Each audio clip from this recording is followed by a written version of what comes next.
ಜನಪ್ರತಿನಿಧಿಗಳೇ, ಮುಂಭಾಗದಲ್ಲಿ ಹಾಜರಿರ್ತಕ್ಕಂಥ ಎಲ್ಲ ನನ್ನ ಆತ್ಮೀಯ ಪೋಷಕ ವೃಂದದವರೇ, ನನ್ನ ಆತ್ಮೀಯ ಪ್ರೀತಿಯ ಪುಟಾಣಿ ಮಕ್ಕಳೇ, ಇವತ್ತು ನಿಮ್ಮ ಶಾಲಾ ವಾರ್ಷಿಕೋತ್ಸವ ನಡೀತಾ ಇದೆ.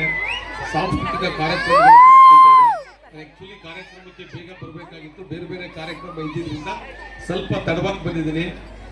ತುಂಬ ಬ್ಯುಸಿ ಕಾರ್ಯಕ್ರಮ ಇದ್ದಿದ್ದರಿಂದ ತಾವು ಈ ಶಾಲೆಯಲ್ಲಿ ಓದ್ತಾ ಇದ್ದೀರ. ಈ ಶಾಲೆಯಲ್ಲಿ ಉತ್ತಮ ವಿದ್ಯಾಭ್ಯಾಸವನ್ನು ತಮಗೆ ಈ ಶಾಲೆಯ ಎಲ್ಲ ಸಿಬ್ಬಂದಿಗಳು, ಶಿಕ್ಷಕ ವೃಂದದವರು ನಿಮಗೆ ಕೊಡ್ತಾ ಇದ್ದಾರೆ.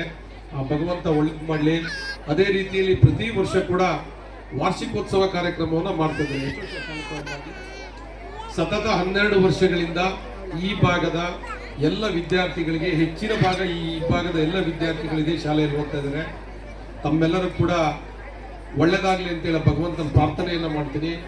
ತಮ್ಮ ಏನು ವಿದ್ಯಾಭ್ಯಾಸ ಮುಗಿದ ನಂತರದಲ್ಲಿ ತಾವೆಲ್ಲರೂ ಕೂಡ ಉತ್ತಮ ಹುದ್ದೆಗಳಿಗೆ ಹೋಗಿ ತಮಗೆ ವಿದ್ಯೆ ಕೊಟ್ಟಂಥ ಗುರುಗಳ ಬಗ್ಗೆ ಅಪಾರವಾದ ಗೌರವವನ್ನು ಇಟ್ಕೊಳ್ಳಿ. ತಮ್ಮ ಪೋಷಕರ ಬಗ್ಗೆ ಅಪಾರ ಗೌರವ ಇರಲಿ. ತಮ್ಮ ತಂದೆ ತಾಯಿಗೆ ಗೌರವ ಕೊಡ್ತಕ್ಕಂಥದ್ದನ್ನ ಕಲಿಬೇಕು. ವಿದ್ಯೆಯನ್ನು ಎಲ್ಲ ಶಾಲೆಯಲ್ಲಿ ಕೊಡ್ತಾರೆ, ಇಲ್ಲ ಅಂತಲ್ಲ. ಆದರೆ ಉತ್ತಮ ಸಂಸ್ಕಾರವನ್ನು ಕೊಡಬೇಕು, ಉತ್ತಮ ಸಂಸ್ಕೃತಿಯನ್ನು ಕಲಿಸ್ಕೊಡ್ಬೇಕು. ಅದನ್ನು ಈ ಶಾಲೆಯಲ್ಲಿ ಮಾಡ್ತಾ ಇದ್ದಾರೆ ಅಂತ ನಾನು ಹೆಮ್ಮೆಯಿಂದ ಹೇಳ್ತಾ, ಈ ಒಂದು ಕಾರ್ಯಕ್ರಮಕ್ಕೆ ನನ್ನನ್ನು ಕರೆದು ಎರಡು ಮಾತಾಡಲಿಕ್ಕೆ ಅವಕಾಶ ಮಾಡಿಕೊಟ್ಟಂಥ ತಮ್ಮೆಲ್ಲರೂ ಕೂಡ ಅನಂತ ಧನ್ಯವಾದ ಹೇಳಿ ನಾನು ಮತ್ತೊಂದು ಕಾರ್ಯಕ್ರಮಕ್ಕೆ ಹೋಗಬೇಕು. ಈ ನಿಟ್ಟಿನಲ್ಲಿ ದಯವಿಟ್ಟು ಈ ಕಾರ್ಯಕ್ರಮವನ್ನು ಮುಂದುವರಿಸಿ ತಮ್ಮೆಲ್ಲರೂ ಕೂಡ ಒಳ್ಳೆಯದಾಗಲಿ ಅಂತೇಳಿ, ತಮ್ಮ ವಿದ್ಯಾರ್ಥಿ ಜೀವನ, ಮುಂದಿನ ಜೀವನ ಶುಭವಾಗಿರಲಿ ಅಂತೇಳಿ ಆ ಭಗವಂತನ ಪ್ರಾರ್ಥನೆ ಮಾಡ್ತೀನಿ. ತಮ್ಮೆಲ್ಲರೂ ಒಳ್ಳೆಯದಾಗಲಿ.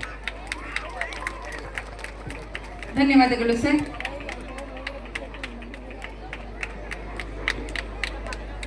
ತಮ್ಮ ಬಿಡುವಿಲ್ಲದ ಕಾರ್ಯದಲ್ಲೂ ಕೂಡ ನಮ್ಮ ಕರೆಗೆ ಹೋಗೊಟ್ಟು ಶ್ರೀಯುತ MLA ಅವರು, ಗೌರವಾನ್ವಿತ MLA ಅವರು ನಮ್ಮ ಶಾಲೆಗೆ ಆಗಮಿಸಿರುತ್ತಾರೆ.